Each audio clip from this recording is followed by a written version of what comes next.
That's what I told my barber yesterday. Shave the side. You don't want the Chris Sims? Then I go, I don't want the new Chris Sims. Give me the old Chris Sims. And you're not going to ever go to hair dye or anything like that. Like, you are going to embrace your grays, right? There's not that much gray. No, there's a lot there. There's a lot. Oh, yeah, that's right. We keep it real here on What the Happened Wednesday, right? I mean, the guy's wearing a gray hoodie to match his gray hair and his gray beard. That's why he's wearing it. The beard definitely has gray. What's up, everybody?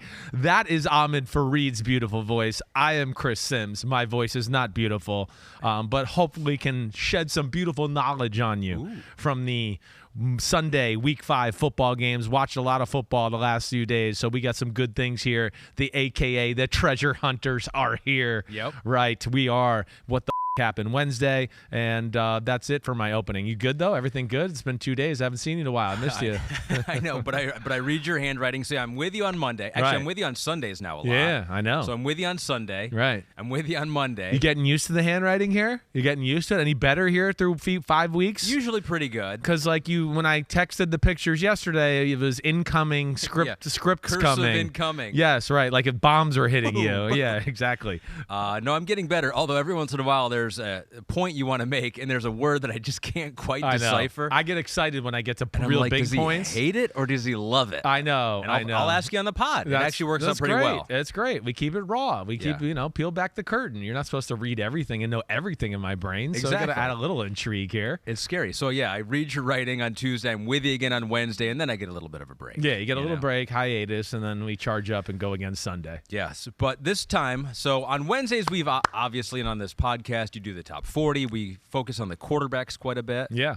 We're going to have a defensive slant here. I like it. We've hit all the real big quarterback stuff, and we beat it into the ground. I mean, who's broken down quarterbacks and done this more than we have? All right, let's shed some light to some other issues around the league or strengths as far as what's going on with some of these teams. I thought it was a good idea by you and Pete on Monday to kind of go this direction. So along with my Big Butt Awards for the defensive tackles and edge players and Pete's Pun Awards, right?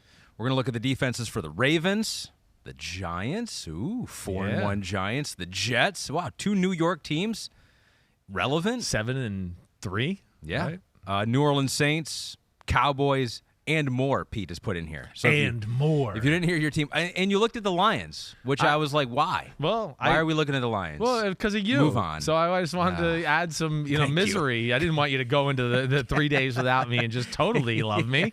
Right? Give me more things to be depressed about. But we should give some love to the Patriots, too, because that running game looks legit. Exactly right. Exactly right. All right, so we'll get to that. Yeah. But let's start with our Sunday night game, maybe our best one of the year so far, and we'll kind of look at it from the defensive side of the ball for the Baltimore Ravens here, because I think most people think it's going to be Cincinnati, it's going to be Baltimore. I mean, Cleveland's going to be in the mix there too. We don't think any of these teams are going away. Right. So what are they doing well now? What can they do better? Right. So let's look specifically at the Ravens D, and I want to focus on something that they did not do.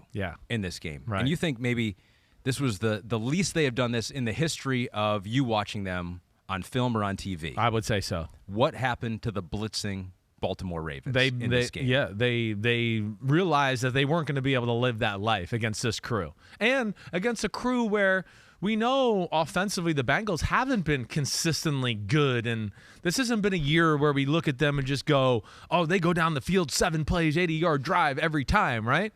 I mean, you break them down for the better part of the year, it is like when they get blitzes and they get a one-on-one, that's when they kind of have a good drive or make things happen. That's pretty consistent through the first part of the year.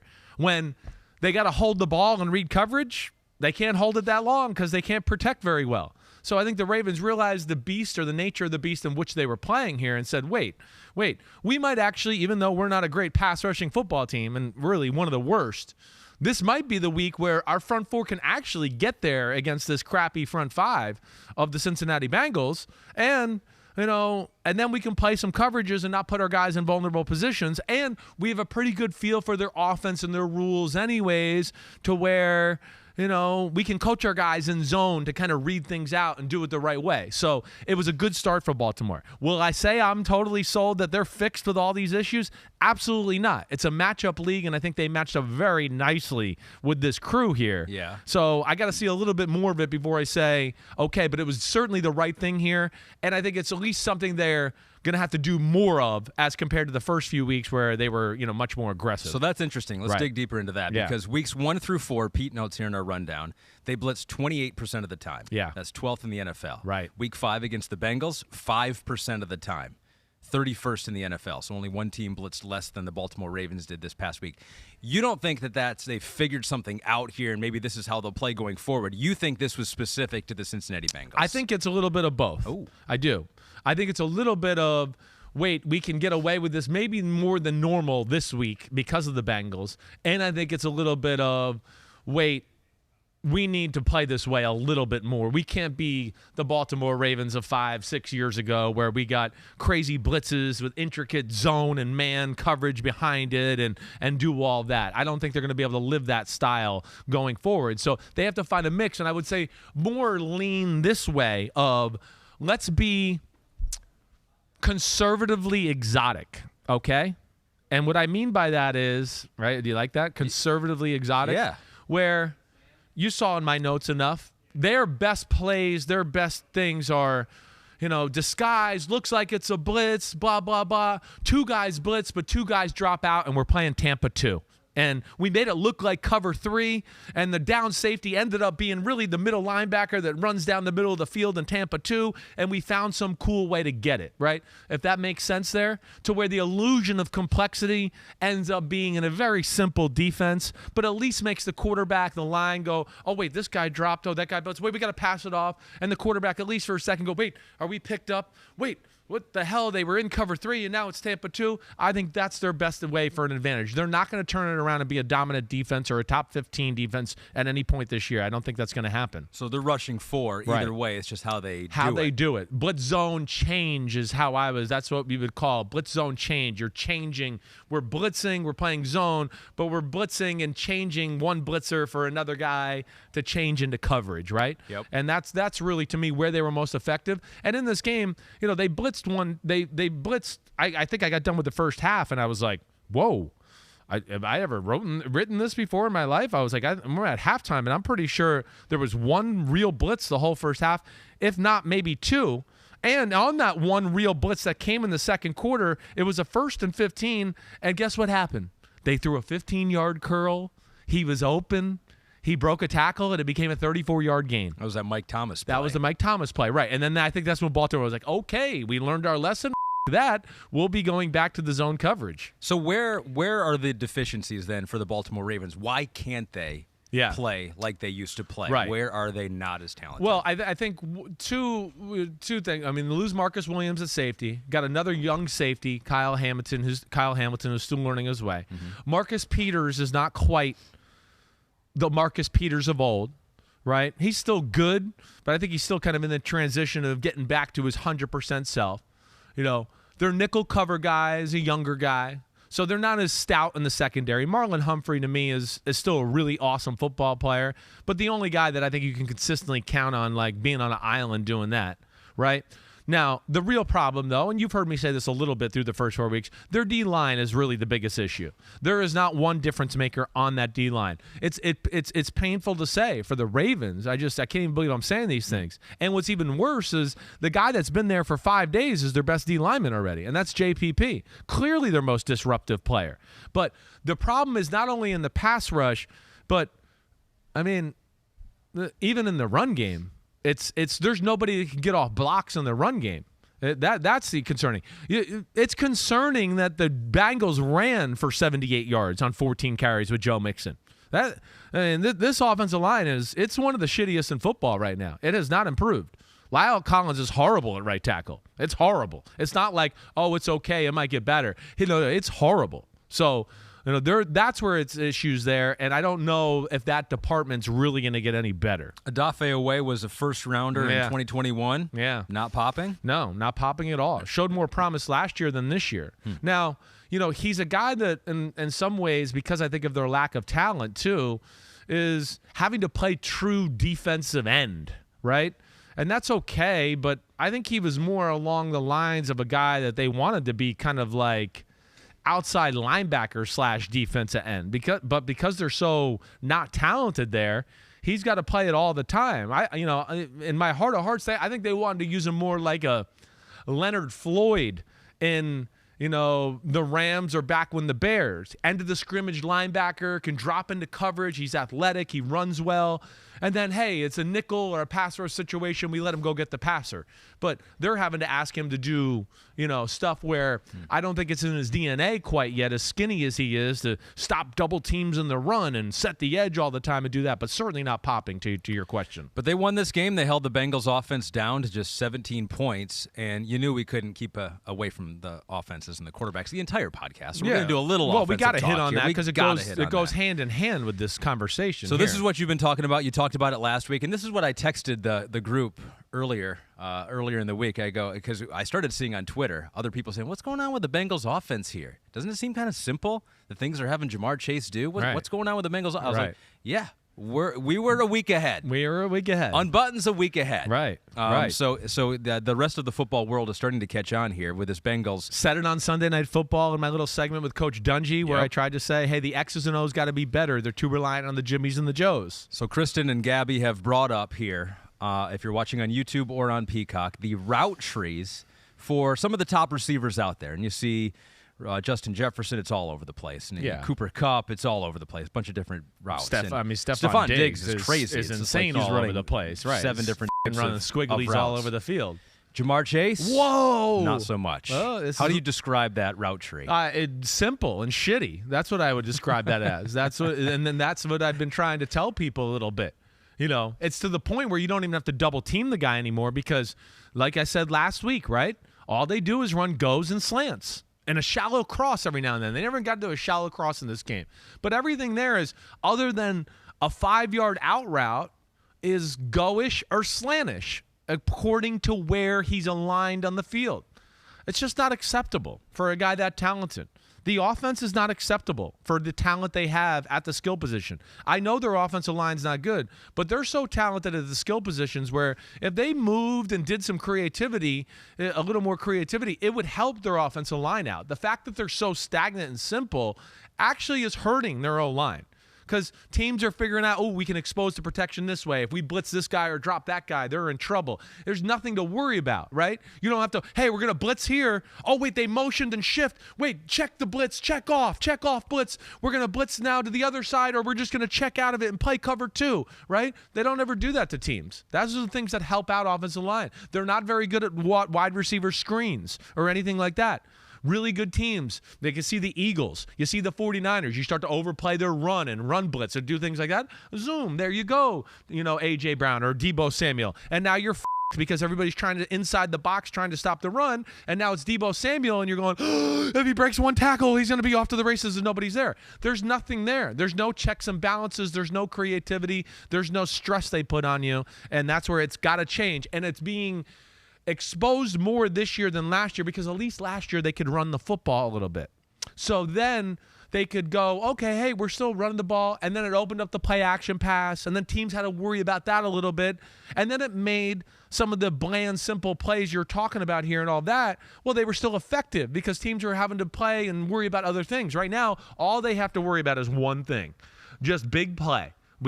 Let's just not let Jamar run a go route by us. Let's not let T. Higgins run a go route right by us. Let's not let Boyd against the Jets be one-on-one in the middle of the field, and if he breaks one tackle, he's gone, and we go right by us. That's the Bengals offense. It's not sustainable to be a really good team in football. Worrying for them, too, is they probably ran the ball about as well as they have all season long. Yes. Still only scored 17 points. Burrow threw the ball 35 times for 217 yards. You don't like that. There was one interception. Right. Bad interception. Quinn. Right. Bad interception. I didn't mean to cut you off. Sorry. No. I wanted to get your take on that. Yeah, it's a bad interception. I mean, just play action pass, comes out of it, and just took for granted he thought the effect of the run fake was going to suck up that linebacker. It never did, and that was his worst play of the football game for sure. But the stat line you read was perfect. 35 attempts or 24 completions for 217. Are you kidding me with this group against that defense? Get out of here. Get out of here. That's embarrassing. It is. For a guy, too, listen, this is not check down Charlie. This is a guy that's looking to strike every time he drops back. I mean, it's to the point where if he has Jamar Chase on a go route and it's one-on-one, he's going to throw it because he's going, this might be the only time I get a chance to go down the field with it. I mean, T. Higgins in that game against the Dolphins, he was literally just, oh, wait, it's a go route. It's one-on-one. I'm throwing to him. I mean, he's looking for the big play, but they can't deliver it for him right now for a number of problems. And, yeah, as much as the Ravens thing was good and positive for their defense, they still come away from the game going, wait, the Ravens defense is still not good. And it's even more concerning that the Bengals couldn't move the ball on this Ravens defense. One thing that shocked me, you noted it in your notes here, was yards per play in the NFL, which I usually like to go by. Yeah. You can do the total yards per game, but sometimes that's skewed because you might run more plays than the other team. I like yards per play. Right. I think it gives you a pretty good gauge of the offense. Sure. And the bottom 5 teams in yards per play, a couple of teams you would think, Steelers down there, Colts have been terrible, Panthers. But then you got 31st, second to last in the NFL, the Cincinnati Bengals, just barely ahead of the LA Rams, who we'll get to in a little bit.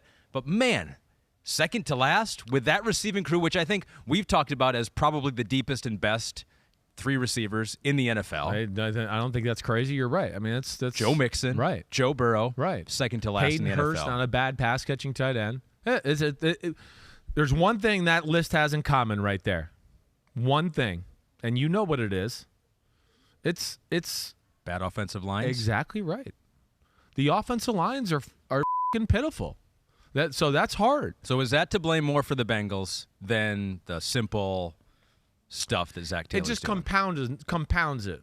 You know, they would get away with some of the simpleness if the offensive line was really good because he would make unbelievable throws, and if people weren't open, it would give him a chance to buy time and move, and then he'd make another incredible throw. And Chase is going to get open, and they're going to get exactly right. So that's where it just exposes it even more. That's the biggest thing. And that's what's disappointing. I mean, they have a superstar cast of skill guys. The O-line stuff's a real issue. Same with the Rams. I mean, it's the same system, except the Rams have more creativity.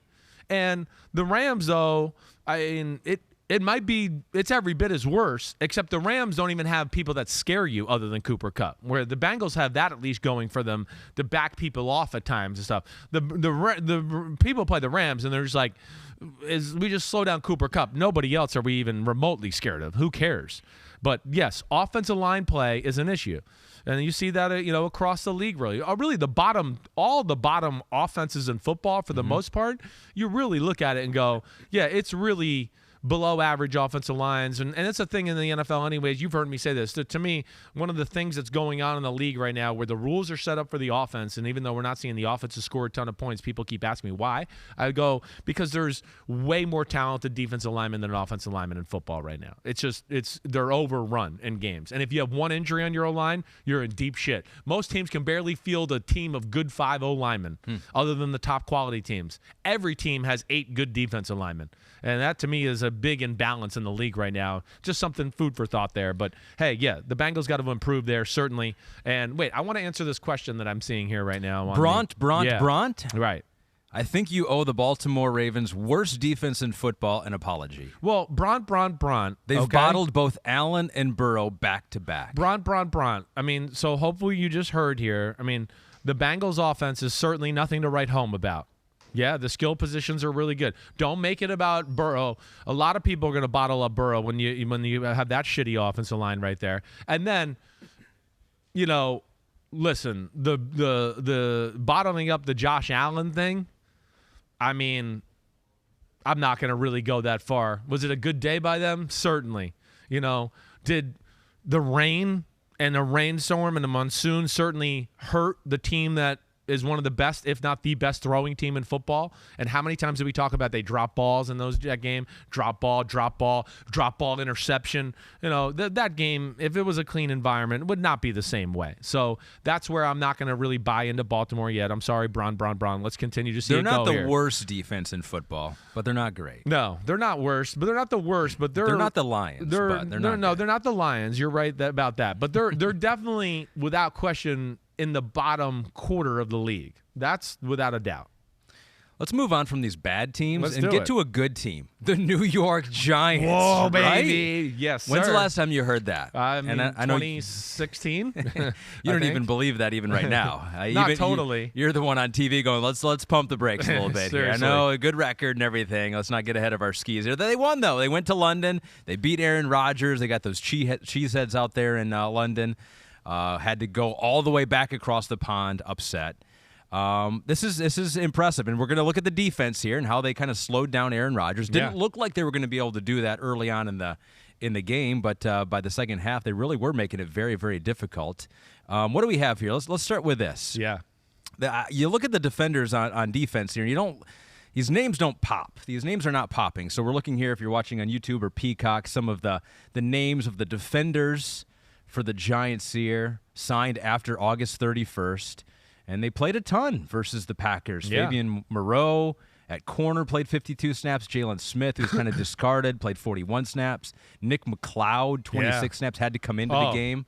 Was great, too, coming in. As a corner. After Adoree Jackson got hurt. That was interesting. I noted that here in your notes. What is he? I had some details on Kid McLeod. from Notre Dame, right? He went to NC State. Yeah. And then went to Notre Dame. Right. Second-year guy. First defensive snaps of the season. He really didn't play a whole lot last year either. Yeah, you liked him? I did like him. I did. I got a chance to see him when he was at Notre Dame a little bit in person, and yeah, he's one of those. Notre Dame, smart, has a little more physical ability than people gave him credit for in college, and yeah, they weren't afraid to put him in some man-to-man situations and see what he got. But he did a good job. He was very competitive, and really, other than one slant and go that Rodgers didn't throw, that would have been wide open towards the end of the football game. He really was very good in coverage throughout. So what's working? What's working right now for the New York Giants defense? Right. The New York Giants defense, I think the great thing they have more than anything is they are big up front, right? You've heard me say that this is 2-3 years in a row here to where they don't have to overexpose themselves as far as like, oh, we got to stop the run. They can lean on them a little bit. All right. I think that's the first thing I look at. And then they do a great job of, some of the things we talked about with Baltimore just there where, creating the illusion of complexity, great disguises, blitz a guy here, drop a guy back here. They break down of how they break down teams must be good because there's just too many plays too where, I go back into the old phase, like they rushed 5 and they're dropping in zone and the guys all drop to where Rodgers wants to throw the football in a true drop back situation. And they're very good at that. And, for the most part, don't give you a ton of opportunities to make big plays down the field. So even though they do some of this intricate, detailed stuff underneath, they kind of play it safe on the back end and don't let you have a lot of huge chunk plays or opportunities just go, oh, here's a play action post down the middle for, a 70-yard gain. They're tactical about when they take their chances, I guess is the big thing I would say more than not. Like the end of the game. They're going to throw it quick. It's Rodgers. I don't want him to sit back there all day and find and buy time and then throw a laser. Let's blitz him. Let's make him get the ball out of our hands and get our hands up and maybe tip a pass and stop the quick game like that instead of, oh, he doesn't like it and then buys time and then, ends up getting the touchdown anyways. Their blitz rate leads the NFL, 47% blitz rate. So finding their spots, picking their spots, going after it, being aggressive. Right. And it's not, the occasional all-outs, but it's good 5-man blitzes like I'm talking about where they're playing good sound zones behind it. I think that's the thing that, I look at more than not. It's not like it's Miami blitzes where we're like, whoa, it's all out. Everybody's at the line of scrimmage every time. This is a little bit more controlled aggression. We're going to bring 5 because I think you're going to slide the line this way, and we're faking you out to that side you're sliding to. And then those guys are going to drop out, and we're going to bring one guy around the edge, and it's a 5-man pressure, and one of them's free. Yeah. Right? So they're very good at that. That's where Wink Martindale is a mastermind. And to me, one of the best defensive minds in the sport that way. Not only is he good at, hey, we're less than one guy in the secondary and we've blitzed, but we still can cover everything, but also exposing the actual protection plan. That's where he really, makes up for lack of talent here with the Giants defense. Green Bay's running game really wasn't able to get going in this one. Right. You noticed something in the second half with the defensive tackles and where they were aligned and perhaps a shift in strategy there. What was that? Yeah, well, because they were kind of playing like, bare front, 3 defensive tackles right on the 2 guards in the center. Right. And that sometimes lends to between the tackle and the tight end, there's lack of manpower there. So they were finding some nice runs off tackle, and the guard and tackle were getting to double team that guy over the guard, and the Giants couldn't get there to stop them on some of those runs. Well, second half, they moved those guys out a little bit. They played basically what I would call a 3 technique and a 2-eye, where there was no shade nose or nobody really inside the guards now. So it was hard to create that double team and win that gap we were talking about. That was certainly one big thing. But I think the biggest thing, more than anything, that really won the game, and we've talked about this with the Giants, that helped the defense out more than anything, is the offense. The offense, they play complementary football. And I know you and I have talked about this a lot, how, they know what they are, right? And their defense is making it happen with, great coaching and not letting up big plays and being a little opportunistic. And the offense is, we're not going to make a mistake. We're going to run the ball, high percentage passes, and we'll just look for our time to, here's our game plan splash play to kind of strike. Like Wink on the defense. We're just looking for our time, and then we'll send that crazy blitz and maybe make something happen. Until then, we'll be somewhat creative but conservative, a creative, conservative approach. And I think they have great complementary football going as far as that's concerned. I think that's interesting because if they're playing like that, that's almost shortening the game. Exactly. And then the Packers offense plays in a similar way. Exactly right. They do. And they shorten the game, right? To where it's this is my issue with the Packers. There's very little room for error. If you're going to play the dink-and-dunk style of football and play that way and not be aggressive always, well, you falter on 1 or 2 drives and all of a sudden, it's a game against the team we were controlling. And that's where my complaint is. And they're too good, in my opinion, to still be playing as conservative they are. And my issues with the offensive passing game, and Rodgers is still too conservative, and there's no natural aggression within the normal rhythm of the passing offense at all. It is dink and dunk and dink and dunk and dink and dunk, and then it's, wait, they're playing us man on the outside, I'll throw a go route. And that's not good football.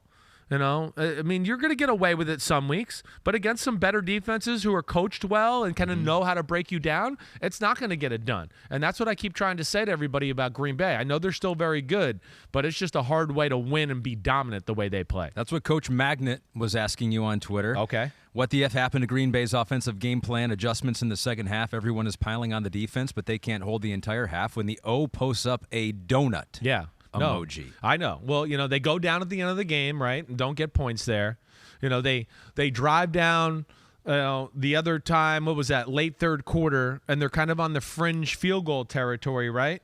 And I just want to make sure I got this right here. And I believe that's where they get a sack, right? Knock them out of field goal position, right? So that led to the Giants going down, I believe, and that might have been the drive that took the – so here, I got it right down. I wrote it down. They're fringe field goal territory. All right, so they're moving the ball. They run the ball for 2 yards on first down. Second down, it's a play-action pass. There's a 2-man route, right? It's all kind of covered. All right, so there's nothing there. And then third down, all right, that's when Dexter Lawrence gets a sack and knocks him out of field goal territory. But my point was the dink-and-dunk execute type of offense, one mess up and the drive's over. And that's their big problem. You have no room for error there.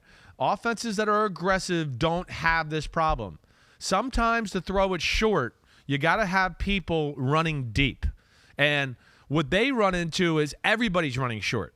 And then if that one guy, he pulls the ball for a set hut, because these are plays like you played quarterback in high school, set hut, it's 1-2, boom, hit him, right? It's a quick throw, 1-2, boom, hit him.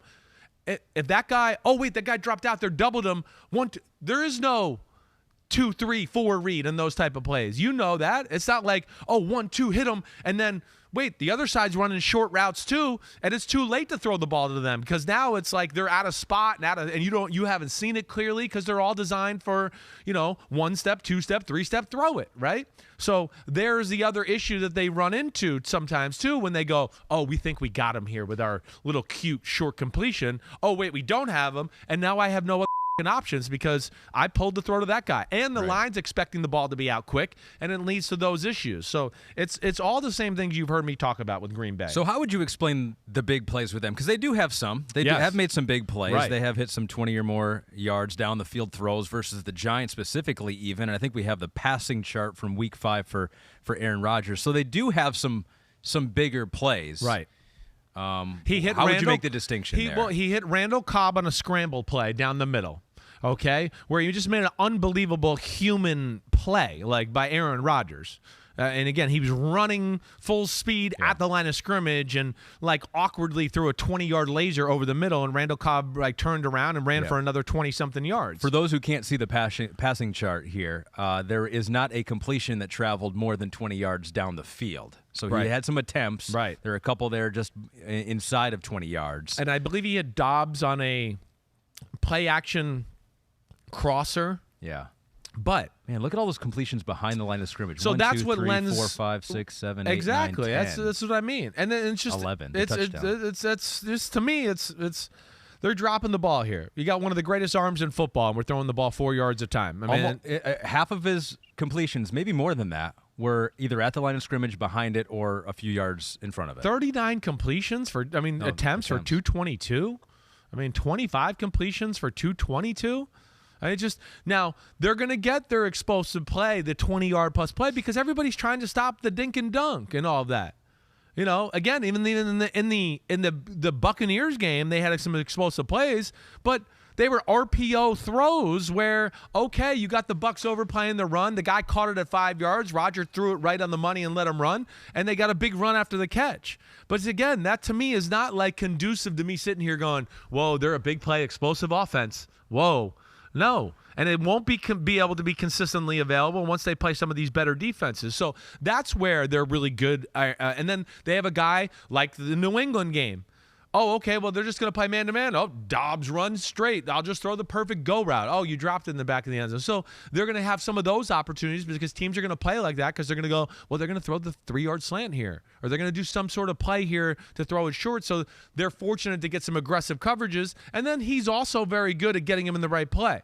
They have a great sense, too, of when to call screens and throw screens in that way, too. So that's another way where I throw it to Aaron Jones behind the line of scrimmage, and he runs for 30 yards, and we go, oh, it's an explosive play. Look, they're an explosive offense. And I want to go, no, that was just an explosive play. They're not an explosive offense. Now we're back to 2 yards per play and run and 2-yard throw, 2-yard throw. And that's not how great offenses that are really dangerous in the NFL work. You know what I think? I think it's not sustainable. I don't think it's sustainable. Yeah, you see what I'm saying? They are 3-2. Yeah. They are 3-2 with it. They got some kinks to work out, and who knows? Maybe it won't come together offensively for them this year. They'll have to rely on that defense, which was a talking point earlier in the year for them too. I don't know that the defense has been all that impressive for the Packers. It hasn't been dominant. I think that's the big thing that's a little concerning there. It's good, but it's top 5. I think in the NFL right now, if I'm remembering right. Yeah, they're the 5th defense in football. They are. Now, it's better than I would have thought. Well, it's better than you would have thought, and they've been fortunate to play some offenses that we're not writing home about. Again, the Giants, we're not like, oh, hey, Mom, the Giants are explosive. Hey, Mom, the Patriots are explosive. Hey, Mom, the Bears are explosive. Okay? They played Tampa Bay without no Mike Evans and a beat-up offensive line, all right? And Chris Godwin not there either. So, they've been lucky as far as the offenses they had to play. I don't think they're really a top 5 defenses, I guess is what I'm saying. But here's one of those where if you look at yards per play, right, as opposed to yards, because if they do shorten the game, then maybe it's fewer plays run by the other team. Yeah. Yards per play, they're middle of the pack, 14th in the NFL. Yeah. So that's what I mean. 5th They're not smothering total. that way. Yeah. They're not smothering. And teams do go on some long drives and eat up the clock on them. And therefore, that's where we get back into, well, Green Bay, you better execute the next drive and go down the field. And it's just, to me, it's too hard to play that way. It is. It's just, it is. And to me, the great offenses are, again, Mahomes and Allen, they're never just looking for the check down. It's always, let me absolutely obliterate you and chop your head off. And then if I can't do that, I'll just settle for chopping your finger off. Okay, very graphic. Thank you. Very gruesome. Yeah. Ravens and Giants, that's coming up this week. Giants can go to 5-1 against Baltimore. So 2 defenses we've talked about so far. I mean, can the Giants contain Lamar Jackson? That's going to be a question. That'll be a question. It will. Now, they're going to know their defense a little bit. That's going to be interesting. Wink Martindale. Wink's going to know how to defend it, and the Giants have size to be able to feel confident about stopping the run. But we know Lamar puts you in some binds and makes you play some defenses you don't want to play at times. Yeah, who do you think has the advantage there? You got Wink's new team, the Giants, against his old team. They all know each other. Yeah. Lamar's going to know maybe how to attack that defense. A little. I'm going to go with Wink, though. Wink's an outside-the-box thinker, too. He's capable of changing and self-scouting themselves and going, ooh, they might know I like to do that on that situation there. I won't do that, right? I'm going to go with him there. And then, the Ravens defense, I'm sure they'll look better this week, too, to help their statistical thing. This is not a great offense they're having to worry about. But, yeah, that's a, low-key, pretty damn good game that I'm actually excited to watch. Right? Yeah. Who would have thought? Who would have thought going into the year? All right, so that's one New York team. Got to do the other New York team. We have not gotten to talk about the New York teams glowingly here in the last few years, which is the craziest thing. It's like we live kind of in the Connecticut, New York market, and I always turn on the TV. And it was Sunday night, and because Sunday Night Football goes into Bruce Beck and the post-game show, and it's always some depressing talk about how far behind the Jets and Giants are. It's a rough day in New York. Yeah, exactly. Right. Totally different now.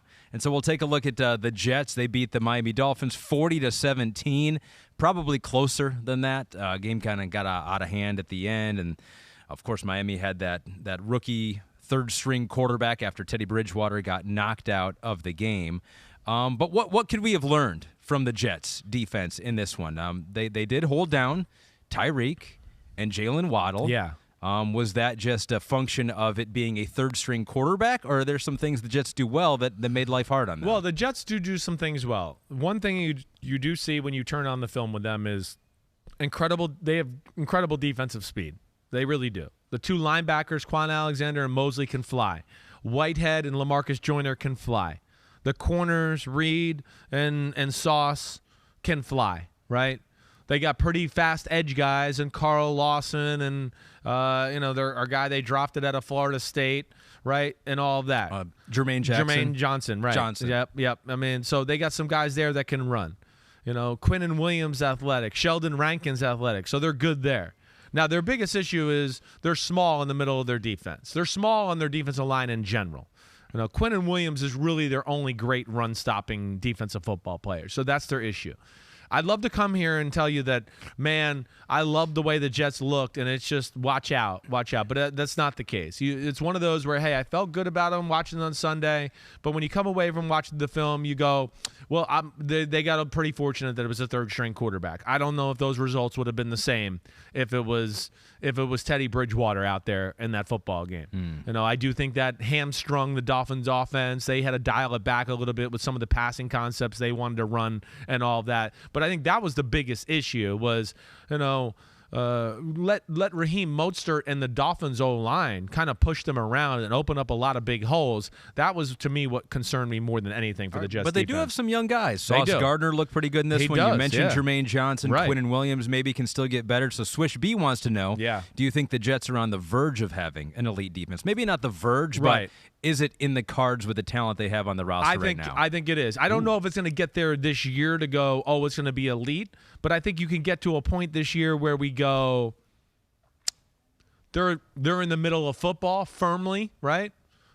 Somewhere between 10 and I know right now they're at 10, right? Somewhere between 10 and 16. I think there's no question about that, with the chance to look into next year and go, we can maybe be dominant. Right, that's to me where I kind of look at it. But this is still a huge jump. This was, almost a historically bad defense last year. So let's keep things into perspective here. They're doing some good things. There's no doubt about it. And this group here is not easy to contain. That's for sure. I don't care who's at quarterback with them. Again, they got things that make you worry and they can stress you, and then along with McDaniel's ability to, be creative, it makes them extra dangerous that way. And so this was not an easy task, even for a defense going against the third-string quarterback. Throw one other name out at you on this Jets defense. Yeah. John Franklin Myers. He's one of the standouts of their team. Defensive end, right? Not like a guy that you go, ooh.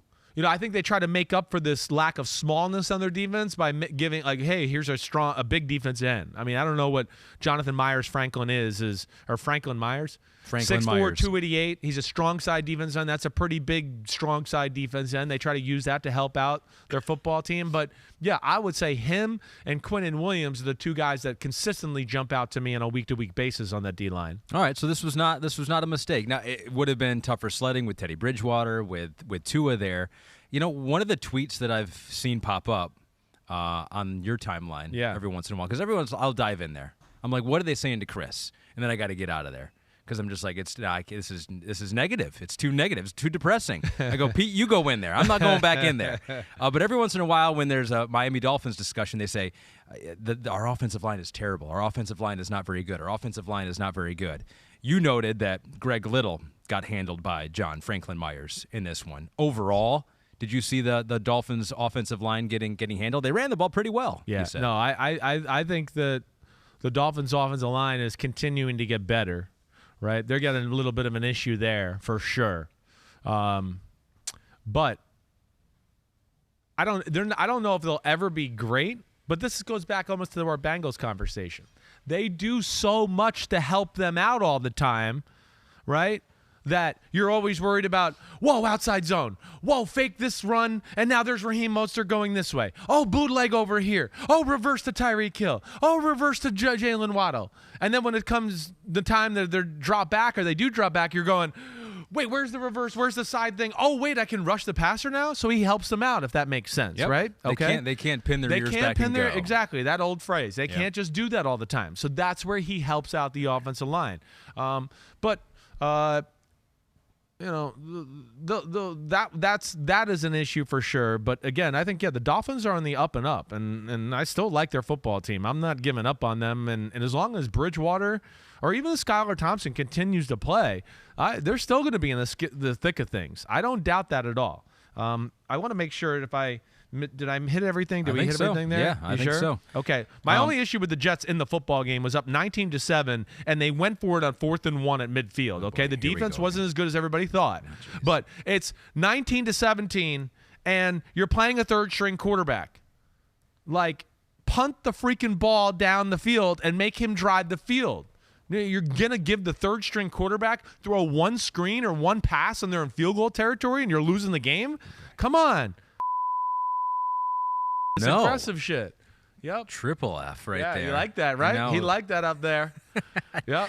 Sorry, Kristen. I have a fan base. They like when I swear. I don't know if he liked it. He just was startled here. He's like, you can do that at work now? I didn't know that. Yeah, I think if there's ever a 4th down in a game, you don't even know what happened, or a roughing the passer at this point. It's a pretty good bet that Chris is going to be upset about. Chris is going to hit on it. He's going to hit on it. He's going to be mad about it. You can guarantee that. Drop 3 Fs right in a row. But just with that, like hey, and then again, I like a lot of the things with the Jets offense. They were fortunate at the end of the game with some Miami mistakes. All right, what do you think? Say that. What do you think they'll do against the Packers next? It'll be interesting to see. That will be again some common knowledge of the coaching staffs there. Yeah. They do have the team's speed to make dink and dunk hard. I would worry about them being run on. That'll be the thing to watch out for. Could be a big A.J. Dillon, Aaron Jones day. It could be, which then could lead to a big play action pass day and then them actually being explosive and then people going, Chris, see, you're wrong. The Packers are explosive. Okay. We'll stay with the Jets as we go to Pete's Punt Awards of the Week. Woo! Peter. So, yeah. Peter. They should have punted one more time. Exactly, then we wouldn't have to bleep you out three times in a row talking about their 4th down. Yes. 117 punts this week. Pete watched every one of them 7 times. So he's analyzed them. We've got the flyer of the week. It was a good week for flyers, Pete notes. Honorable mention to the Jaguars corner Chris Claybrooks and Cowboys corner Kelvin Joseph. Ooh. So we got some honorable mentions out there now. I like it. The winner is the Jets corner Brandon Eccles, 6th-round pick out of Kentucky back in 2021. 3 key punts. He forced a fair catch. He had a tackle on the other one and fielded a one-hopper at the 3-yard line. So, Brandon Eccles, congratulations. Way to go, Brandon Eccles. Way to win the Peter Award. I think that's what we should call it. Pete's Punt Awards. Peter's part of the punt. It is. Peter, that's get away from it, right? Get away. Peter. Yeah, the Peter Award. Peter Awards. Right. Peter Punt Awards. Peter Punt Awards. I like that even better. All right, the Peter Punter of the week is Falcons punter Bradley Pinion. It was a revenge game for him. He will pin you in. Yeah, that's a great name for a 5. punter. 8-year vet was cut by the Bucs in June after they selected punter Jake Camarda. Jeez, and you were supposed to be the enunciation king of the podcast. Not very good. I'm better than you, maybe slightly at times. 6 punts, 3 went inside the 20, and the others were just outside. He kept flipping field position there. So congratulations, Bradley Pinion, pinning them deep. Way to go. And almost pulled out a win for the Falcons this week. So the Peter Punt Awards. Your trophies are in the mail. Yes, they are. We are developing them now. We're making them with the T-shirts right now. We're getting very close. Yeah, sure they are. Any Sore day. subject. Pete's like, don't bring that up. Don't bring that up again. All right, as we move on now. To the New Orleans Saints taking on the Seattle Seahawks. Saints won thanks in large part to Taysom Hill and the offense, 39-32. So basically, we want to look at this as what's wrong with the Saints defense, because I thought when I looked at the rosters in the preseason, I was like, well, they got the talent there, they got the names. Looks like this will be a pretty good defense. Eric Wilkerson wants to know the same thing I want to know. What's wrong with the Saints D? Right. There's hope for the Saints D. Oh, okay. It's close. It really is. You know, they're like, even this game. This was a shocking game to watch. You know, again, we're watching a lot of games at 1:00 on a Sunday, seeing all the big plays from the Seahawks, right? And you're going, man, how'd they get in position there? What'd they do? How did they get to this point? How'd they get to the 50? I mean, this is one where if you just watch the highlights, you'd go, well, those were the plays. That was it. They were smothering to the Seahawks in a lot of ways. All the touchdowns and big plays you saw were the offense. I mean, it really is amazing. They're the anti-Packers. I mean, seriously. Only big plays. Seriously. It really is. It's like run for nothing, run for 2. Whoa, he ripped off 40. Run for 2, run for 1. Whoa, he ripped off 70. I mean, it's really what it is. You know, pass for 4, pass for 5, maybe 3 and out, next drive, run for 1, post route for 50, touchdown. I mean, that's really how the game was. The Saints defense is still really good. It's still really well coached, all right? I think the biggest thing here is, you know, they're a defense that goes for the kill a little bit. They go for the smother. Their first touchdown, they let up to DK Metcalf, right? You know, it's 3rd and 4, maybe 3rd and 5, somewhere in that range. I think they have the Seahawks broken down as when it's 3rd and 4, 3rd and 5, they like to run routes for 6 yards and just barely get the first down, right? So they got a ton of guys right in that area, right? But Geno kind of buys time in the pocket, escapes a little bit, and they lose track of DK Metcalf, who's really running a 5-yard route over the middle, but he sees Geno now kind of moving, and he just breaks deep. And Geno makes an incredible throw kind of on the run and hits it that way.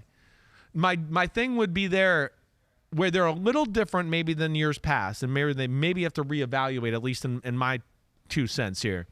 The D-line's not as dominant. Their D-line, where in the past, you and me doing a pod and all that, I used to go, well, they don't even have to put the safety down in the box. Their D-line's good enough to stop the run, right? They don't even have to blitz Tom Brady, right? They can just get there with 4. And really, it's still a good D-line. Don't get me wrong. Cam Jordan. Exactly. Marcus Davenport. Right. David Onyemata. Right. You know, it's still good. Not as good, but not as dominant and smothering as it once was. They can't collapse the pocket quite as a hurry. So when they call these defenses where they go, you know, we're taking a chance here. We're not blitzing, but we're trying to really take away something and give them nothing on 3rd and 6. To where if that pass rush doesn't get there, it's like, oh, but we have some holes over here because we really overplayed trying to take this away from our breakdown of what we think they're going to do. And if our pass rush doesn't get there and somebody breaks to that one area that we're kind of vulnerable at, Or we're playing man here, and we expect the pass rush to only let him have like 2.5 seconds to throw the ball, and damn, now it's 4 seconds to throw the ball. We could be in trouble. That would be my sense. Big plays are the only problem with them. And if you kind of look through the year as I was watching the film, I started to go back and went, that's really what it is. I mean, they smothered the Panthers. They had their own fumble picked up for a touchdown. He threw a ball in the flat to Laviska Shenault, and they missed tackles, right? I mean, it's kind of that throughout the year. In the pack, even in the Buccaneers game, they're doing a good job. Pass rush didn't get there. One-on-one down the field, Brady hit a long touchdown pass, right? And then they threw a pick six and stuff like that. It's things like that. It's a little self-inflicting, and then a little bit of they're just letting up the big play a little too much on that side of the ball. And I do think it's because they're expecting a little too much out of the pass rush and not quite getting there. And the safeties are not preventing the big play. Tyrann Mathieu, Honey Badger, another guy who's been in the league quite a bit. PFF has him rated as the 10th best safety in the league this season. I don't know how that's possible. I was going to ask, do you agree with that ranking, but you already disagree? Yeah, I totally disagree. You know, I mean. What'd you see in this game? First off, I see a guy that doesn't really want to tackle anymore. That's the biggest thing. You know, whether it's the Laviska Shenault play from 2 weeks ago against the Carolina Panthers or that first touchdown I was talking about with DK Metcalf. I mean, he's at the 5-yard line. It's just put your body in front of DK Metcalf. I mean, would you want to do that? No, I would not. But I'm not being paid, I think, $12 million a year to play safety right now. And I'm not Honey Badger. And that's his job. It ain't my job. My job is to sit here and talk about you when you don't do your job. Yeah, a whole lot easier. Right, yeah. Way easier. So, yes, you know, turning down tackles for sure. That would bother me. And then even in, you know, in coverage, it's not great. It's just not great. So that's where, I mean, again, I think there was a little too much of like, sometimes with these rankings, like, whoa, he did his job. He backpedaled as the deep safety into hit the middle third. Whoa, that was deep. Whoa, wow, he can backpedal in the middle third. But what about when he's asked to make a play? And it just becomes like a normal negative. And I'm going to go, no, that's like 9 negatives. That should be like drops you down 20%, because every safety in football should make that play. But you're just going, oh, minus play. And I go, no, that's egregiously horrible play. So, yeah, that's the issue there. Paulson Adebo didn't have his best day at corner. You know, they got him in some situations, but it's some situations too where I think he's expecting safety help. Really, on both long touchdowns to Tyler Lockett, he's in compromised positions, and definitely can blame a little bit of the safeties on both of those long plays. All right, but you mentioned Geno gave him problems, and give credit to Geno and the Seahawks offense. They've been pretty good. They put up points against my Detroit Lions. What a great defense they have. Lazy Brahmin. Yeah. Lazy Brahmin has tweeted you and said, is it possible that Geno is better suited for Waldron, Shane Waldron's offense, the offensive coordinator, than Russ ever was? Does the Shanahan-McVay offense operate better with a system quarterback? He has Cousins in there, Matt Ryan, Jared Goff, Jimmy Garoppolo, rather than an improviser/instinctive quarterback. Well, you know, again, what you want is the guy that does a little bit of both, right? I mean, again, if Shanahan and McVay had Mahomes or Josh Allen, like, watch the out. It's over. The league's over. It's just they're going to kill you. All right, so that's where now, but when you ask me about one or the other, the guy that maybe is more systemish or the guy that's, you know, more backyardish, I would go, the systemish guy is going to be better for the offense, right? You know, that's what we saw from the Rams last year. They got a guy that could kind of do both. Not that he could make backyard plays, but he can make backyard throws to where you're like, whoa, nobody was open here, but he kind of just was in an awkward position and threw a ball sidearm on a 40-yard post. Like, whoa. That's what you get there. But I do think that Geno is more interested in carving you up from the pocket and more interested in utilizing the system to his abilities rather than Russ, where I was talking about. It's always been a little bit, but it's more now than ever of just look at one guy, look for the one-on-one shot. Hey, there's a concept of 3 guys over here. Read it out and hit the throw. Geno's more willing to do that. That's the biggest thing. And Geno's very comfortable in the pocket. And as I've told everybody here, and maybe somebody can actually give me props a little bit on Twitter for the first time in the history. I know I know my homies do. But like, he's physically got gifts that are good. I mean, he's got an incredibly strong arm. he's incredibly accurate on high-level throws. So he does deserve some credit. They're actually a lot of fun to watch. Let me ask you this. Yeah. Those quarterbacks that Lazy Brahman mentioned. Yeah. What if Geno was on good all four of those question. teams? What if Geno was on the Vikings? What if he was on the Colts? What if he was on the Lions? What if he was on the 49ers? Which of those 4 teams would be better with Geno than their current quarterback? Oof. You're really putting it to me here. Yeah, I know. Just came to my head. Gosh. I'm going to say all of them except for Kirk Cousins. And that's even close to me. It's close. And you're seeing here with Geno getting to play a little bit and get some reps and get used to the game. Geno ain't the issue in Seattle. Not at all. I mean, he's one of the brightest, shiny objects on the team right now. So he's capable of doing more than Jimmy and Goff. And with Matt Ryan at this point of his career. Matt Ryan still really knows how to play the position. And like I said, I give him a lot of credit for the way he played in that game last week. He has nothing around him. Nothing.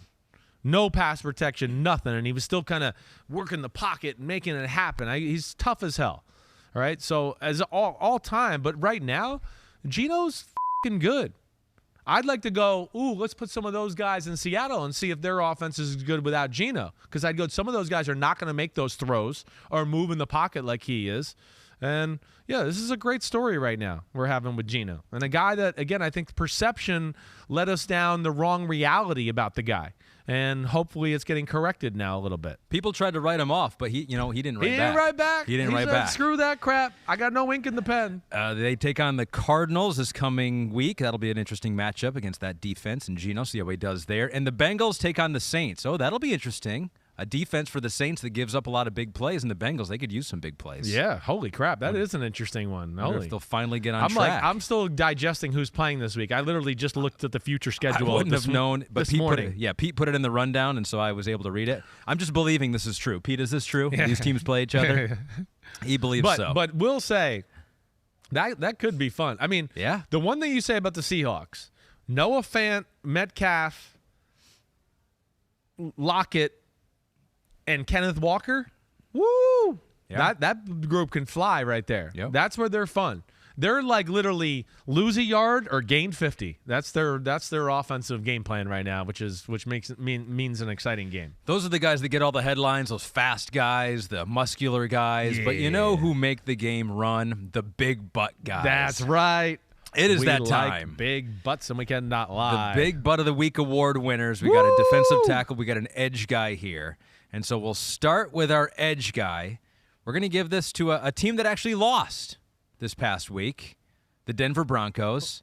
I like this one. Their line. He's playing more edge now than linebacker. Woo! Baron Browning. Yes. Baron Browning. Give it to him, Ahmed. His butt's not that big. Not that big. Damn, but it's got some fast twitch fibers in it. Qualifies by the position he plays. Yeah. Second-year guy, third-round pick out of Ohio State a couple years ago. He had 10 pressures in the game on just 20 pass rushing snaps. He is, to me, I'm glad you're giving this guy some love. This is one of the underrated stars of the league so far this year. You know, this is like, I mean, I'm blown away by him. I really am. And even, listen, you could tell the team's blown away by him. When Bradley Chubb tells, Al Michaels and Kirk Herbstreit, oh, Randy Gregory's not in, it really won't make a difference for us. That just tells you it all, that they're seeing it every day, all the time. And that's not disrespect to Randy Gregory. It's just that I think we're kind of seeing the start of a legit freaky edge rusher here and the start of something really, like, they struck gold with this guy. Yeah, and people might go, well, where was he last year? Plug and play 16. Tweeted us, hey, fellas, can we get a damn okay for Baron Browning, even in a losing effort? Browning was an inside linebacker as a rookie last year playing out of position. Yeah. Sky's the limit. Cheers, he says. Yeah. So it's awesome. Yeah, and he was mainly, if I'm remembering correctly, an inside linebacker at Ohio State who occasionally might have got the blitz off the edge. But obviously they saw, a little bit like the Micah Parsons thing where they just went, wait, this guy's put on a few snaps in college and, whoa, in practice he keeps winning and, whoa, a game he keeps winning. Whoa, he can actually do this. And, yeah, I think they got it now. And now he has a Big Butt of the Week award to his name. as does on the defensive line and interior portion of the Big Butt of the Week award winners. Wow. You really went under the radar here. We're going to Aaron Donald. He was moving around the defensive line, made life bad on a lot of those offensive linemen for the Cowboys, including Zach Martin, who looked pretty bad in this game. 2 sacks, 4 tackles, 6 pressures. I was like, how do you have a Big Butt of the Week award without giving it to Aaron Donald at least once? I think that's justifiable. And he was very good. And this just goes to show that you don't need to win the game to win the award. So all edge guys and defensive tackles out there, if you're losing, keep going hard. Keep going hard. Because you might win this award. You might be able to do it. Look at that. Whoa, look at this. Wow, we've got the award in the middle here if you're watching on YouTube or Peacock. And then we have Aaron Donald on the left. And we have Baron Browning on the right. Who made this? We need a smaller elephant butt on this one, though. Yes. It needs to be like a diet elephant butt. They're a not little quite smaller, as big. and a little smaller, tramp stamp with the Unbuttoned logo on there. What if we give them just one butt? It's like there's some weeks it's like 2 or 3 butt. Yeah, 1 butt cheek for each of these. Great job with the graphic. I like that. All right. Great job by you. And he was amazing. I picked the Rams last week because I thought this will be the week that Cooper Rush we'll throw a pick to Jalen Ramsey or, Aaron Donald will get there and strip sack him or do something like that. And, of course, he made him fumble one time, and the ball was on the ground for about 4 seconds, and the Cowboys recovered. But I thought that really would be maybe the way they upset Dallas, and, of course, that didn't happen. But he was still phenomenal. So perfect segue to that game because you did deep dive into the Cowboys against the Rams, and we really – even though the Rams got Aaron Donald and Jalen Ramsey and they were going to be the story coming into the season, they have struggled, and it's been that Cowboys defense that has turned some heads. And it really started last year with Micah Parsons and all that he did last year, and Trayvon Diggs leading the NFL in interceptions. But they have gotten, arguably better this year. Pete asked a good question off the top here. From looking at the tape of their most recent game against the Rams, are they getting more dominant now due to their talent or the way they're being coached? It's a good question by Pete. I think when you start to see a defense be this dominant, it's a combination of both, right? That's where I look at it. And listen, they're going to give up some big plays like we saw the Cooper Kupp shallow cross because they go for the jugular a lot, which is going to create a lot of big plays for them too. But they're looking to really smother you and make you punt. They want to be like, no, you got 0 yards and now you got to punt the ball. We didn't give you anything. You're 3 and out. Where some other defenses are like, well, we don't like when you get in this formation. We'll give you the 6-yard completion or whatever. They're like, nope, we're not giving you anything. But I've said this, I think, a few times over the last 2 weeks. Dan Quinn is a guy that deserves major props. He went back to the lab with a pen and a pad and got his damn label off, as Dr. Dre said. Yeah, okay. I mean, he changed it. He changed his defense. And we see a lot of the Seattle scheme guys, right? They can't ever break out of the mold. Well, he did. He reevaluated and went, wait, I'm going to be a little different, a little trickier, a little disguised more, a little bit like you don't know what you're going to get from me. And then I think when you couple that with the talent they have, that's when you start to go, whoa, nobody seems to be able to do shit against this defense. So it's a little bit of both. The talent, I misevaluated it. It's better than what I thought. I knew they had some good guys at some positions, but I think there's some surprises for me overall. And then his defense, he's even evolved even from last year to where it's even more this year. And that's where I give him a lot of credit. I wonder if that was out of necessity when he got there too, because that defense was so bad, right? It was in the conversation for worst in the NFL. That year before he got there, it was. Oh, that was before he got there. Yeah, the year before, it was maybe horrible. He goes there and he's just like, all right, we got to do some different things here. We just can't play, our guys and line up against your guys. And then you get talent along with that, and maybe it was like, well, why don't we keep doing the same things here too, and make it difficult for him. I mentioned the players that stand out, but when you were watching film, 92 kept standing out for you.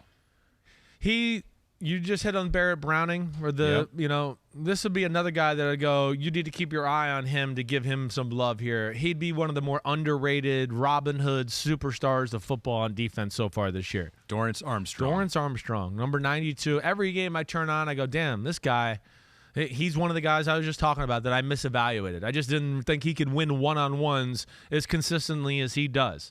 Yes. I mean, he starts the game off just whoops the shit out of the left tackle and the left guard. Back-to-back plays, and then, of course, gets the strip sack that allows DeMarcus Lawrence to pick it up and run for a touchdown.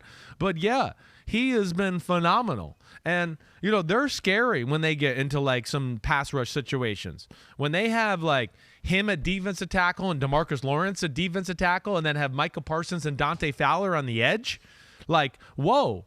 They're going to win one of those one-on-ones. And then Dan Quinn almost guarantees they're going to be one-on-one a lot of the times because he does something creative, whether it's a guy that blitzes to make the fifth rusher or a guy that kind of fakes that blitz, right, to keep that guy there so they can't go double somebody.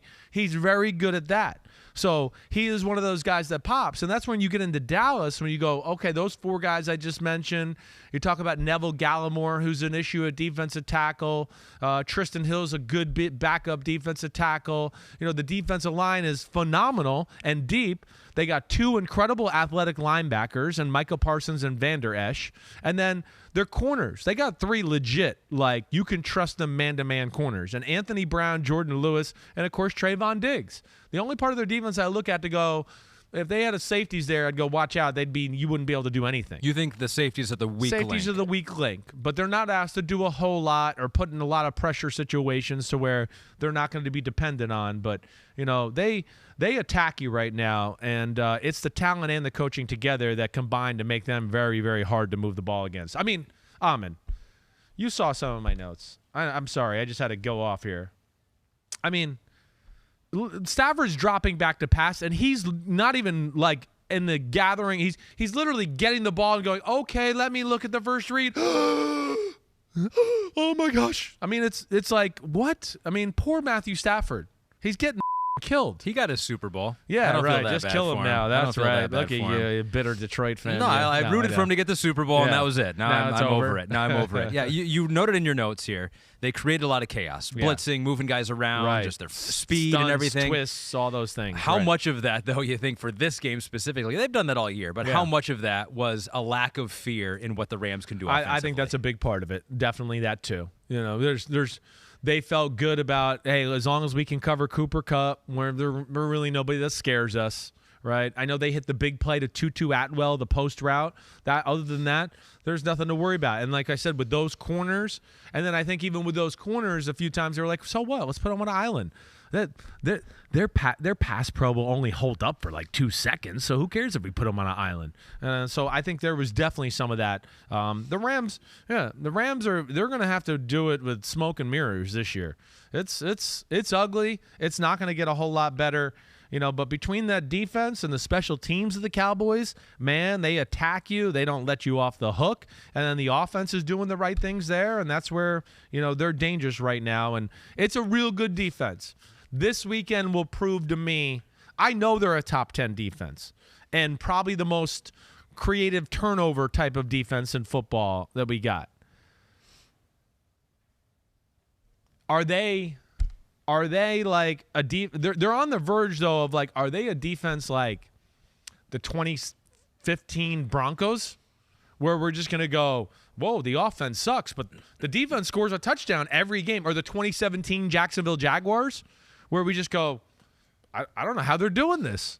They really don't do much on offense, but their defense gets a strip sack and a touchdown every game, if not one touchdown, and then sets the offense up with a short field every game. That team was more Blake Bortles. Yeah, exactly. You know where I was going there. I knew you were going to bring that up. But that's to me what I want to see this weekend. Are they that special, or are they just real good and they're going to make plays? And I understand they're real good, but they have a chance to me to be like, whoa, this is a defense that can kind of like win games by themselves a little bit. They've been fortunate to not have to play a complete offense yet. All right. And that'll be the first. This will be the first time. So this will be the real big test. And we get that on NBC, Sunday Night Football. Watch the pregame show, Football Night in America with Chris Sims before that. That guy Oliver wants to know about that game. Yeah. He goes, what's different about Dan Quinn, Falcon head coach, and Dan Quinn, Cowboys DC? You kind of mentioned that. Yeah. And if you were Nick Sirianni and Shane Steichen, right, how do you attack this revamped scheme of Dallas? Yeah, this is a game I would certainly say, and this is my one issue with Philly. They leave the run game too often. Don't let this group, as you said earlier in the podcast, pin their ears back and go crazy. Yeah. And if it gets into a passing game, I don't care how good your offensive line is, they're going to create some mismatches or get home a few times to where the run game and all of that, I think, could calm down Dan Quinn. Like I said, when you're stunting and moving and twisting and doing all that, again, the right run call, like, oh, wait, we were stunting this way, and now they're blocking down that way, and now we have a D gap on the outside that's, 15 yards wide. The guy that's there has no chance to win it. That's where they'll have to be a little bit like, whoa, no, you just take your gap, you take your gap. Let's be a little more vanilla. That would be the thing I would look at more than anything. They're still going to do some of that. And because of their corners and how good we just talked about, I think they're going to be a little bit like, yeah, we'll trust our guy here in this situation. We're not going to let you run the read option or, fake the ball and then run out on the edge, right? And then, oh, wait, we have an extra guy there. And now you get to throw the Dallas Goedert out in the flat and he runs up the sideline for 10 yards, right? Because they have checks. So I think they're going to be able to, because of their talent, play a little man, have a guy on Goddard, and maybe have a guy there for Jalen Hurts too, to where that could be fun. But the run game is to where I look at it for Philly. If they drop back and throw the ball too much, they're going to play right into Dallas's hands. It's going to be fun to watch either way, how both teams react to this one. And if you want a chance to win free Sunday Night Football gear, you can do that. You can sign up for the Sunday Night Football Inside SMS program so you can be the first to know about the giveaways here. You got to text SWAG to 763-622 to sign up today. Participation is optional. We do want to note that. Message and data rates may apply. What is this bullshit? What? They got swag and we don't? They don't even know what swag is on Sunday Night Football. We've promised it before. They don't even know. Geez, Tirico and Collinsworth, they don't know swag. What are we doing? Right, yeah, what is the swag? Pete, do we have any idea what the swag is? We're talking about swag here on this podcast. It's year 4 here at NBC. We still can't get swag. We're working through legal. Damn. As you can see here. Participation is optional. That sounds cool. I'll take some swag if somebody here wants to give me some. Maybe I'll text message 763-622. Whenever I've worn the NBC swag on the podcast, though, you've yelled at me. I know. So I don't know that you would wear it. Right. No, you're right. I would. Don't want to be a corporate. Yeah, I've never seen you in an NBC shirt. I want one of our new peacock or our new Football Night in America logo. I love our new peacock right now. You've noticed that's different, right? There's a new peacock logo? Yeah. What do you mean? There's no outline on the peacock this year. It's just the color, right? It's just the color. There used to be a little white edge outline. Look it up. Wow. I notice things like that. Okay. I scout logos. You didn't know that? I did not. You went a deep dive into the logo. I feel like I would have noticed that, but I didn't notice nothing about it. I was actually shocked that you didn't, because you're usually kind of observant with stuff like that, too. And I'm a company guy. Yeah, I'm usually into that kind of stuff. Right. But I know I missed that. I'm going to have to go look that up. Yeah. Go look up this as well, because you might be able to win some money. BetMGM Defensive Player of the Year. The Defensive Player of the Year odds, thanks to BetMGM. Let's take a look at him here. For those listening, Micah Parsons is the odds-on favorite right now at -110. Then you got Nick Bosa at +700. Probably got worse a little bit with that groin injury. Who knows how long he'll be out. Aaron Donald is there at +1400. Maybe they didn't know he just won the Big Butt of the Week award. Myles Garrett, Rashawn Gary, Max Crosby at +2500. What's the best bet right now? You're not going to get great value for Micah Parsons, but he might be the guy that would win you money. Yeah, might win it. Well, let me just start there. Micah Parsons, to me, is the best defensive player in football. And Aaron Donald's right there with him. But man, I don't know. Right now, I might give the crown to Micah Parsons. It's every week. He's so noticeable on the field and does it from different positions. Bosa, those two are the leaders, in my opinion. Aaron Donald's got great value right now. +1400. Yeah, they're going to have to rely on their defense to where, it might give them some opportunities or give him some chances to where they might have to be more aggressive, blitz, create some mismatches is there. It's hard. And then Max Crosby, again, he's an incredible football player. And I don't think they're going to be good enough maybe, but he could end up a guy that we just see as like, he can go on a tear of sacks. He's close every game to getting 3 or 4 sacks. And even we saw the other night, I don't know how many he ended up with, 1 or 2, but he was like, there was like 4 other plays where you're like, oh my, he just missed him. Whoa, he was there again. Right? So he could be that long shot guy. It sounded weird. I think that's the first time in my life I've said that in like 7 or 8 years. But the Raiders have a guy like that? Well, no, that Micah Parsons is the best player and defensive player in football. I think I've been saying Aaron Donald for 7 years straight. I don't think I've never not said that. Micah Parsons should have been the MVP last year. I still think he affected, and we talked about him more on a weekly basis than T.J. Watt, and that's no disrespect to T.J. Watt. He was amazing. But, yeah, I think it's close. He might have passed him up here, and I know Aaron Donald is the man. Depending on the severity of Nick Bosa's injury, I think that's pretty good value too. I don't know. Do we know how long or what the deal is there? They were kind of like making comments early in the week that it was like day to day. They were just going to see how the week played out, which tells me it must not be horrible, but be careful. Don't push that one. Yeah. You're good, the 49ers. Hopefully you can deal with being without him for a week or two and let him get totally healthy. The action never stops at BetMGM. You can sign up now using the bonus code SIMS. Your first wager is risk-free up to $1,000, Chris. So say you bet $100 on the Big Butt Award winner, Aaron Donald, to also take home the Defensive Player of the Year award. If you win, you'll get $1,400. But if you lose, you'll still get $100 worth of free bets. Simply download the BetMGM app today or go to betmgm.com. Enter bonus code SIMS to make your first wager risk-free up to $1,000. One piece of advice, don't bet on the Lions. Never bet on the Lions. No. As a Detroit Lions fan, there was one time, earlier this year, where they were favored for the first time in like a year and a half. Right. The Commanders game, I believe. Yeah, that's right. Yeah, I was like... And they did cover, but I was like, I would never bet on the Lions. Fan is never going to want to bet. Lions. It's like we don't want to. Although they have covered, I think they actually have done pretty well. Yeah. Pete notes they're 3-2 versus the spread, so they never lose by as much as you think until this week. Until this week, when you actually start believing. It was a very Lions way to play for their fans. They got shut out by the New England Patriots, 29-0. When I saw this show up in my text messages from the cursive handwriting, I was like, what? I didn't want to look at this game. I'd already got this game out of my head. But you brought it back, Chris. Why did you do this? Why did you want to look at this game? Well, I just wanted to get a quick look. I didn't deep dive this game maybe as much as some of the other ones, but just wanted to feel a little bit. One, just to look at Bailey Zappi. I knew that that was going to be a topic of conversation. Two, it's the highest scoring offense in football. I want to see how it got shut down, right?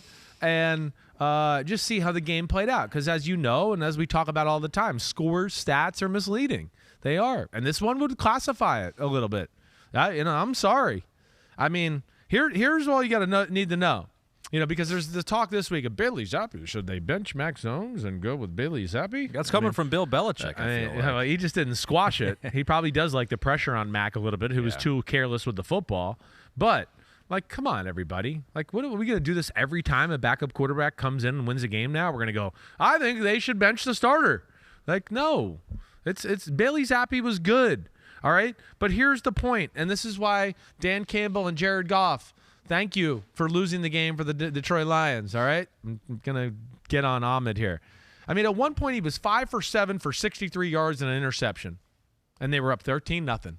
Whoa, man, they wouldn't have made it without Bailey Zappi. How did they get there? I mean, okay, well, let me tell you how they got there. I mean, dumb shit by Detroit, right? If there's a dumb award this week, Detroit won it. With the same thing, this is one that was real. The going for it on the fourth down on the first drive of the third-string quarterback was just absolutely stupid. That was a 4th and 1. Yes. They didn't get it. No, did not get it. Against a team that's not going to let you just run it up the middle or do something like that. So they don't get it. Oh, hey, third-string quarterback, hey, get in the rhythm here and get some. So they do that.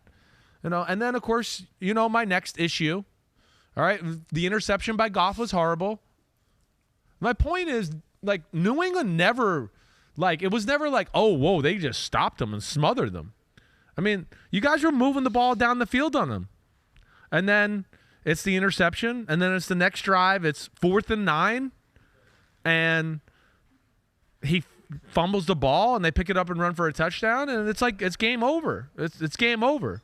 Because now it's oh, now you've played, right, this is New England's got you where they want you. Oh, great, they're up by 13. You guys can't stop the run, and now they're allowed to run it every play. And You're probably going to have to pass more than you have to run, and that's the worst thing to do against Bill Belichick. Oh, he knows you're going to have to pass it a whole lot. He doesn't have to worry about stopping the best thing on your football team, which is your O-line and your run game. So that was huge. You were going to be able to make plays on them throughout. The one thing I took away from early in the game, and I think you saw this in my notes, is you could tell the Patriots were scared of the Lions' run game and the offensive line. They were loading up the box and worried about that. And it was going to lend itself to great looks in the passing game. But when you make – it's like Dan Campbell went in and was like, nobody beats New England or New England, so we got to be aggressive to beat them. It's like he went in with that preconceived notion, and I want to be like, why? There's been plenty of teams that have beat New England and New England. It just happened 2 weeks ago. The Ravens did it. Like, what was the reason for being like that? And that was my biggest 2 cents, along with your defense is not very good. It doesn't have a lot of talent, and it's not coached that well. That was that seems to be a big deal. Yeah. So let's go to that Lions defense, unfortunately, because that was the other story of them having the best offense or top scoring offense in the NFL. Yeah. They also had the worst defense. And, right. They have allowed 34 points per game, by far the worst in the NFL. So they got Aiden Hutchinson earlier this year, had a game where he had 3 sacks in the first half. I was like, all right, this is good. I like this. And they had used some draft capital on the defensive line, edge guys. Jeff Okudah in the secondary was back. So where is the breakdown? Yeah. What happened? Well, it's a deadly combination of a little bit of the coaching is not great. It's not overly creative. They do seem to make some mistakes and things like that. And then you couple that with it's below average talent on that side of the ball. It is. Aiden Hutchinson's really the only blue chip football player on your defense. He's the only guy. Michael Brockers, it's getting up there in years. You know, McNeil, your other defensive tackle, is a true run stuffer.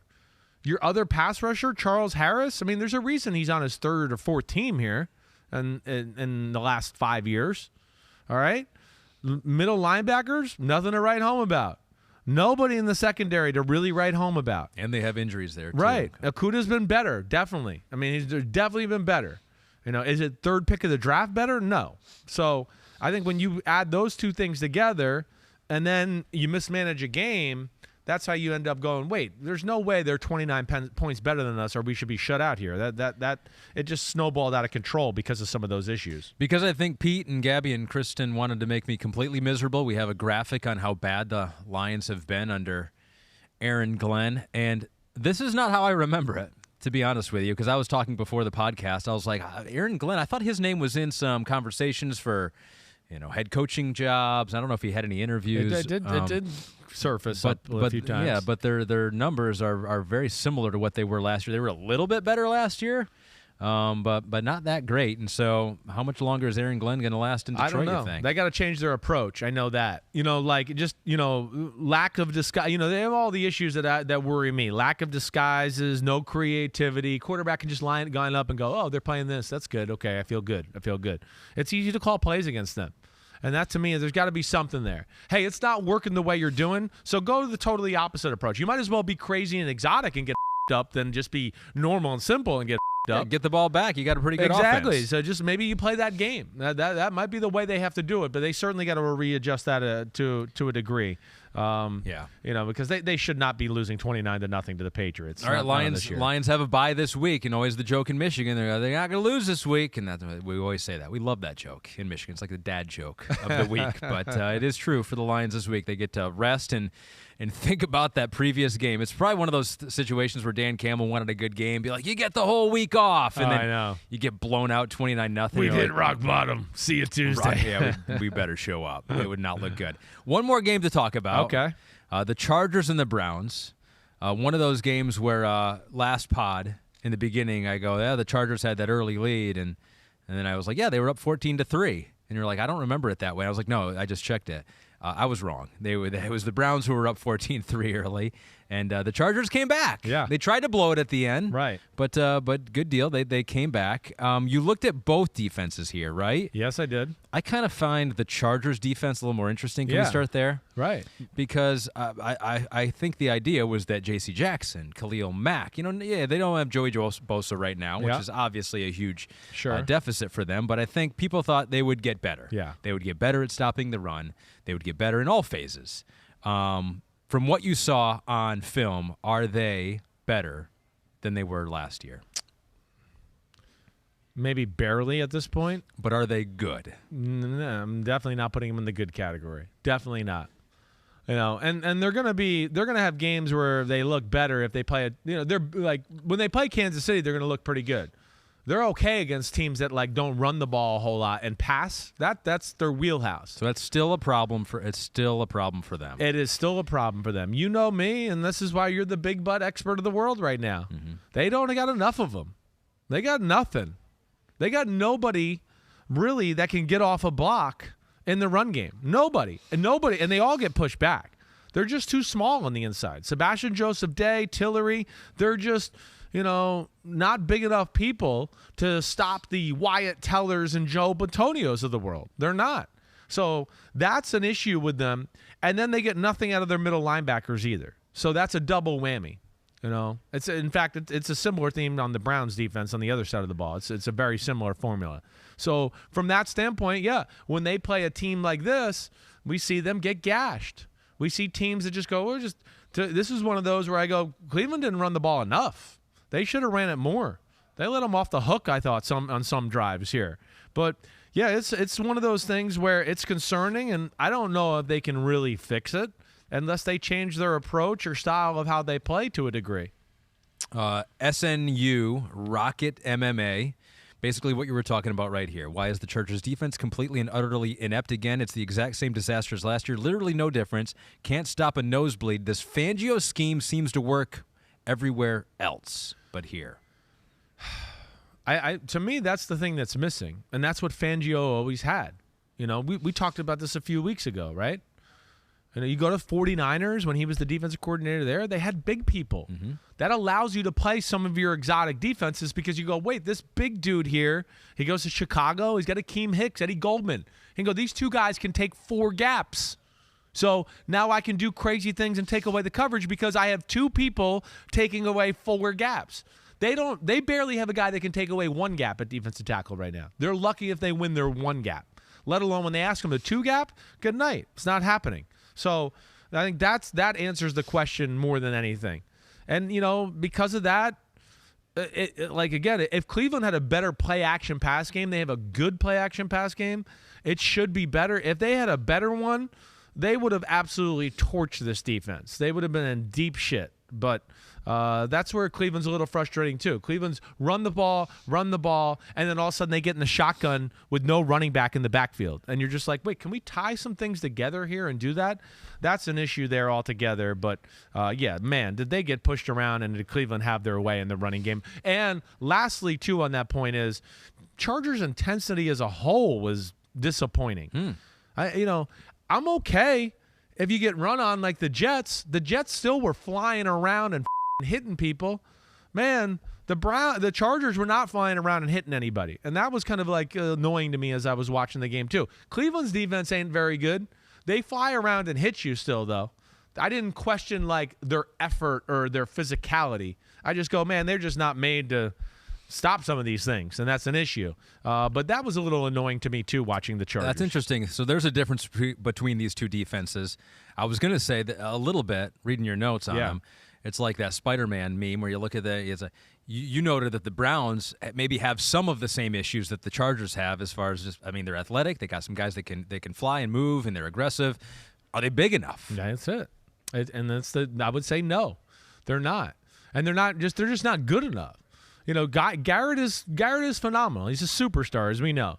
Jadeveon Clowney's good. He's not the Jadeveon Clowney we all think of. There's certain parts of the game where you can go through and you won't even know he's out there. So it's not that big of a difference there. It's not like, whoa, we got him, the day is saved. But the issues in the middle of the defense, and whether it's Jordan Elliott, Taven Bryan, sometimes Winfrey, the rookie out of Oklahoma, the kid from Ohio State in his second year. What is it, Tommy Togai, I know I'm blanking and I don't have the name in front of me there. But yeah, there's not enough there. And then you talk about small linebackers. That's their issue. That's where it's like it's hard to jump on and go, oh, the Chargers got it going offensively now. No, this is the only team the Chargers have been able to run the ball on in 3 years. Even the years past. Like, they run the ball on the Browns. They can't run the ball on anybody else. So, yes, there is some of those issues there, and it's something they really got to address in the offseason. You know, one thing I want to make a point of? Like, they got Deion Jones, linebacker. That's good. They traded for him earlier this week. That should help some things out because, you know, like I said, the linebacker position's an issue, and they're too small. But, man, I would hope in the offseason they can get another linebacker to go along with Deion Jones, get a good defensive tackle, and then I want them to make Owusu-Koramoah a strong safety, not a linebacker. Make him Cam Chancellor. That's what made Seattle so scary all those years. So it was KJ Wright and Bobby Wagner, traditional linebackers, and then, whoa, it's a big athletic safety in the box who can play the game like a linebacker and stop the run game, but also, like, when we try to run a crosser down the middle, he can cover that guy. And to me, that's another thing that they miss out on. They got to adjust the way they play, but yeah, they're just all over the place. They can't stop the run in the Browns defense. They're way too over aggressive. Denzel Ward's not playing as good as he should be playing. I was going to ask you about him. Right. What's up with him? Because per PFF, he is on pace to allow almost 1,000 yards in coverage. He gave up just over 400 last year. Yeah, it's when they are playing man-to-man, he's not doing a great job stopping it, and he's had some mental mistakes too, even in their zone coverages. I think it's a little bit of a I don't look at it and go, oh, man, he's lost a step or anything like that. You know, it's just like, yeah, biting on a move, not playing the ball the right way. You know, maybe being a little lazy with your eyes. Ooh, I was looking at the slot guy. Oh, damn, I let my guy kind of get a step on me. It's like things like that. It's not like physical ability. And then I think when you couple that with not a very good pass rush this year, you know, that's their issue too.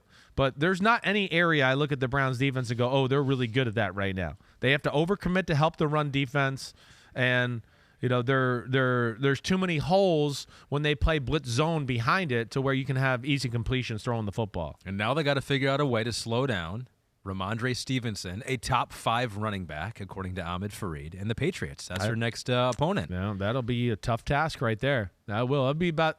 I mean, that's not what they want to see coming into town. You know, third string quarterback. You do want to see that. Yeah, sure. But you know, again, this is a team that, of all the teams that start their third string quarterbacks, this is the one team we all go, does it really matter as much as the other teams? Not really. I know. They're going to find a way to manage the game and play it the right way. And the way their run game's working here the last few weeks, they don't have to rely on a quarterback a whole lot. They're playing 2001 Patriot ball right now on that side of the ball. I mean, the Patriots have won, 6 Super Bowls with Tom Brady as their quarterback. I know. I mean, if they could do it with him, they can do it with anybody. Bill Belichick today on David Njoku, the tight end for Cleveland, he said, after Ozzie Newsome, probably the best tight end the Browns have ever had. Ooh. Who are their other tight ends? Yeah, it hasn't been great ones. You know, Kellen Winslow was there at one point, but Njoku's a special talent. He is. And they made the right decision by paying him and doing that.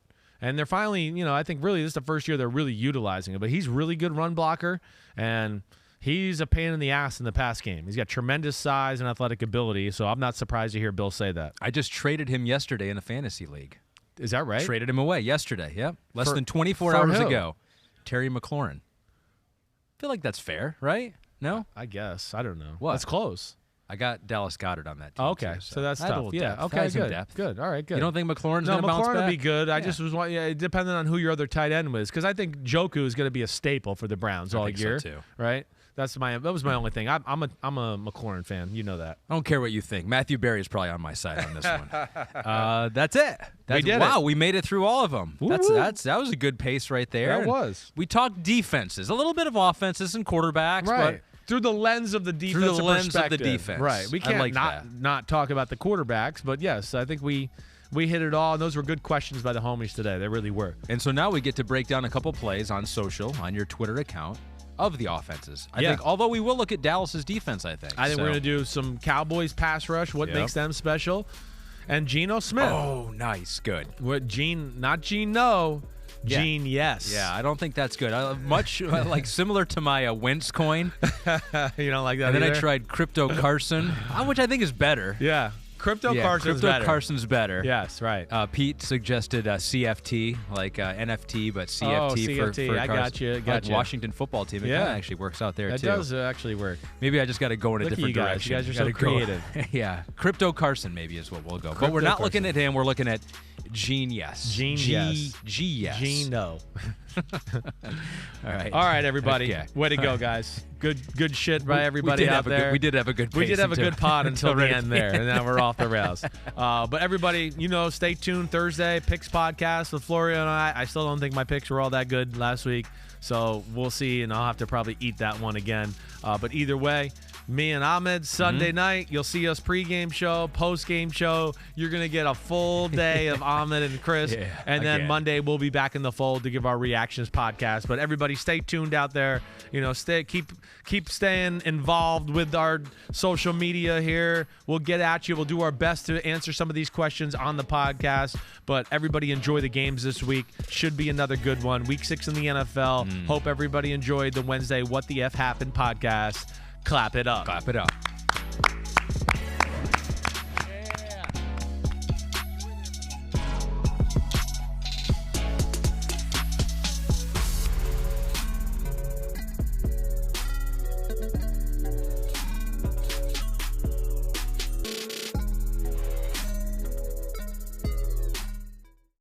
Thanks for watching, homies. Hit subscribe to see all my Unbuttoned videos. You get to see me, Ahmed Fareed, all the big player breakdowns, game breakdowns, player interviews, and my film analysis. So please subscribe. Chris Sims, Unbuttoned. Peace out.